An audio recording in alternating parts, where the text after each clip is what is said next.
文你好，嗨，说一下拍完 MV 的心得。这一次的 MV 呢，一样是全制作，然后从音乐制作到 MV 都是自己包办，所以我觉得压力非常大。但是现在拍完了，觉得非常开心。好哦，这是你第一次发 EP，说说你一路以来的心路历程。我觉得唱台语歌真的是一件非常难的事情，所以我也试着说用一些创新的曲风也好，让大家有不同的感受。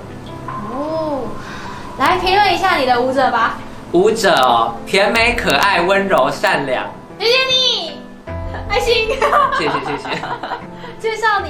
介绍一下吴巢鸟儿。吴巢鸟儿就是一个边缘人啦，然后再讲，其实很多人在这个社会上都是处于比较边缘的个体，但是无论如何都还是要寻找一个适合自己的环境，然后渐渐的成长茁壮这样。听说你刚上大学，许个希望能在大学时期完成的愿望吧。